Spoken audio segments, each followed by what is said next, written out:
Loạn chức năng đường tiêu hóa. Phiên này sẽ gồm 4 chuyên đề là co thắt tâm vị, trào ngược dạ dày thực quản, khó tiêu chức năng và táo bón mãn tính. Sau đây hội nghị sẽ bắt đầu chuyên đề 1, co thắt tâm vị, với bài báo cáo của Phó Giáo sư Tiến sĩ Đào Việt Hằng ở Trung tâm Nội soi Bệnh viện Đại học Y Hà Nội, Viện Nghiên cứu về đào tạo tiêu hóa gan mật về quản lý bệnh co thắt tâm vị, các phương pháp chẩn đoán và phân nhóm kiểu hình. Xin kính mời Phó Giáo sư. Yes, hello again. Very pressure because you see that the clock is turning clockwise. All of us we only have about 15 minutes, and we have to follow the time very strictly. So my first topic is about the achalasia decoding, diagnosis and phenotyping. I would like to start with a case which is very familiar with the GI doctor. I have a 34-year-old female coming because of regurgitation for years. And it is often happens after the meals, and she was diagnosed GERD and gastritis for many years, and also used a lot of medicine like PPI, antacids, prokinetics, and somehow the symptoms a little decrease, and then it happens again. But in the current 6 months, she started to have dysphagia and still had the regurgitation after the meal and gagging. And when we evaluated the clinical symptoms questionnaire, the echo score is 8, the GERD-Q is 9, and the FSSG is 15. And the diagnosis, she has been performed endoscopy several times in the different medical sites. And most of the endoscopy finding is gastritis, sometimes the reflux, but we don't have the finding of the obstructions in the endoscopy. So this time she was indicated to perform the barium swallow, and it showed the suspected of achalasia. So when we saw the suspected achalasia, the patient was transferred to do the HIM, and in the HIM you can see that the elevated IRP4S, and also you can see the pan-esophageal pressurization here. So this is the image of the type 2 achalasia. And then she was being performed dilation, and after 6 months, the echo is only 3, and her symptoms is also decreased a lot, and she has gained weight. So what is common in this situation? I think the most common is the misdiagnosis between GERD and achalasia, and it is very common because sometimes the patient coming with the main symptoms of regurgitation, and also if she doesn't have very typical dysphagia or loss of weight, maybe it will be difficult, and on the endoscopy if it is normal, so it is very easy to miss the diagnosis of achalasia. Achalasia is a rare disorder characterized by the loss of the esophageal motility and impaired relaxation of LES.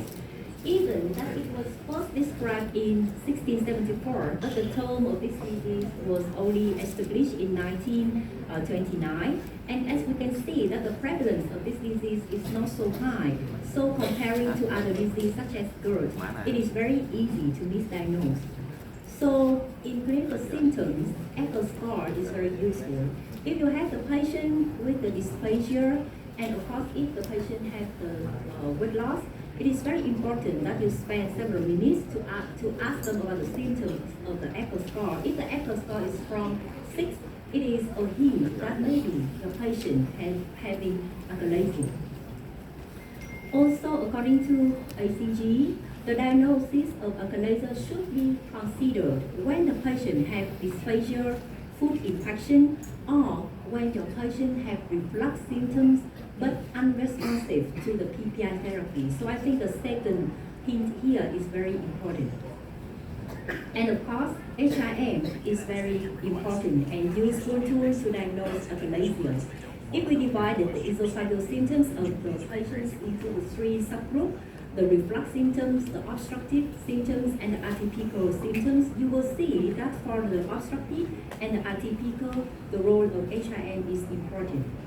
In ACC 2022, they also emphasize that the combination of barium swallow, endoscopy, and HIM in diagnosis of achalasia in which HRM is the gold standard. But at that time, Chicago classification version 3 is still the criteria to diagnose achalasia. For the barium esophagus, this is the typical finding of the patient, and we can assess the esophageal clearance, extensibility, and morphology of EGG. However, you have to be reminded that there is about 30% of the patient can have the normal or the non-pacific finding in the barium. So it is sometimes easy to misdiagnose achalasia if you only use the barium. How about endoscopy? Coming back to our case, you will see that sometimes it happens. If we can see the typical finding like the esophagus is dilated or the food retention, it is very easy for the endoscopist to think of achalasia. But sometimes if we don't have such kind of findings, it can be misdiagnosed.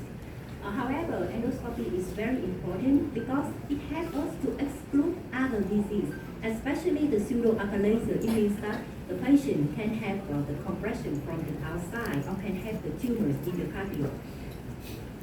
According to UEG and ESNM 2020, it is also very important, again, to use HRM and also important to combine with the barium, swallow, and the endoscopy. But in this consensus, it is emphasized that even for the barium swallow, you should follow a protocol of the time when doing it. So when you thinking back about how your medical center doing the barium swallow here, many centers in Vietnam did not follow this protocol strictly. We cannot see in the result the 1 minute, the 5 minute, or the 15-minute time. So it is very important, very easy that if you have the barium swallow in your medical center, ask the radiologist to follow the protocol of UEG and ESNM. Also, according to ICG, when we diagnose achalasia by HRM, it is very important to classify the subtype of achalasia according to Chicago classification. Why? It will be described further by the lecture of Professor Masumura in the next one. But we can understand that due to the different subtypes of achalasia, we would have the different options of choice in the treatment, and also we will have the different prognosis for the subtypes of the patients.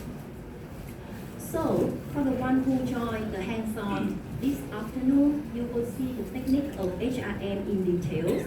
The patient will receive a transnasal catheter and swallow the water, and then we can detect the abnormalities of the esophageal peristaltics, the contraction, and also the UES and the LES.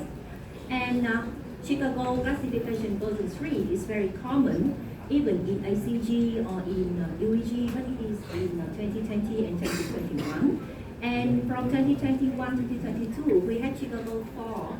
So what is different in Chicago classification 4? I think the first thing is that about the protocol. Use the postural change during measurement, use the provocative test further, and also there are several updates in the diagnostic criteria for EGG outflow obstruction and for IEM. But according to Chicago classification version 4, we still have achalasia type 1, 2, and 3. So what is the difference? The common between the three types of achalasia, you still see the elevated of IRP4S. But for type 1 achalasia, you will see that there is no peristalsis. So this is the absent peristalsis and the elevated IRP4S. For the type 2 achalasia, the IRP4S still high, but you will see the image of pan-esophageal pressurization. And for type 3 achalasia, also still has the elevated IRP4S, but you will have the premature contractions.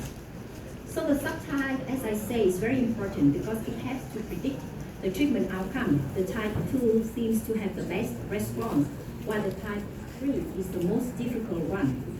And the UEG also emphasized that it is very important to combine with the results of other exploration tests, especially if you suspect that this is a pseudoachalasia or malignancy tumor, so you can use CT scanner or EUS. And there are several high-risk factors that you have to consider. Another thing I want to emphasize is the Padova consensus. So when you see from another aspect from the good intervention, you will see that in the Padova consensus about when to have the intervention or the surgery for good patients, there is an emphasis that if the patient you want to send the patient for the intervention of the surgery, HIM is very important. You have to do it before sending the patient to ensure that it is not achalasia. Flip, maybe you will have a chance to talk more in the hands-on training, or you can talk to the doctors, the panelists here from Korea and Japan or US. They have a very good experience in using flip in diagnose achalasia. So ACG also suggested that you can use flip to add on the further diagnosis for achalasia.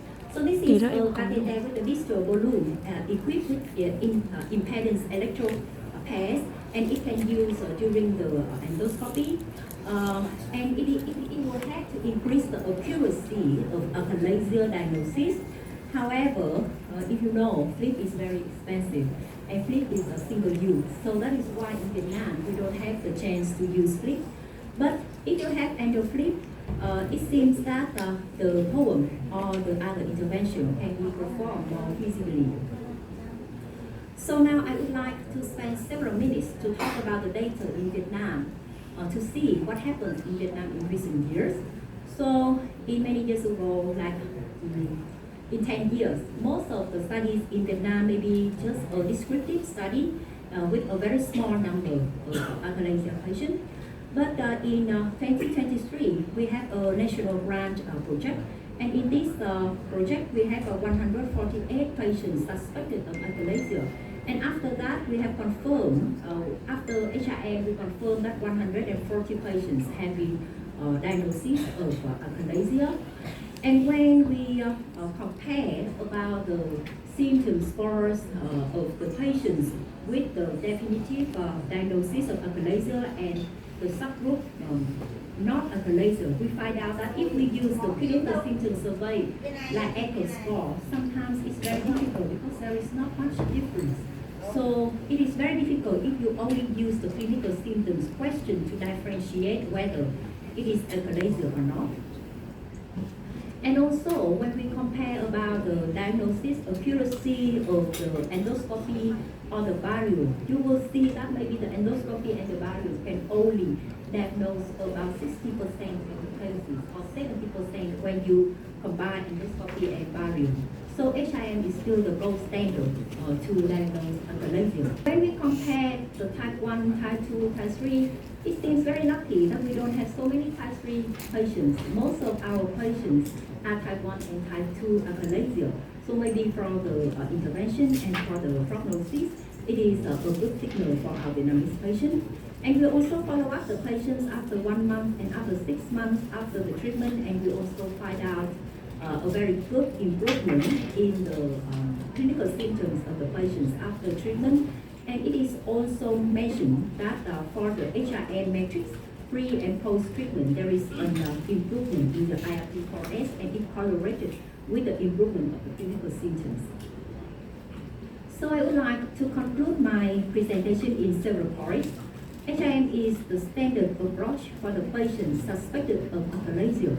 And the second thing is that there are many things you can combine with the HIM to increase the accuracy of diagnosis, such as the barium, the endoscopy, and the endoflip.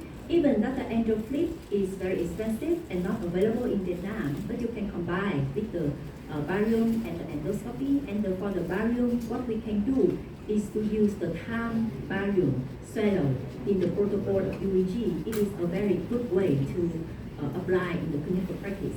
And the phenotyping is very important because it helps us to optimize the treatment options, which will be followed by the presentation of Dr. Masumura.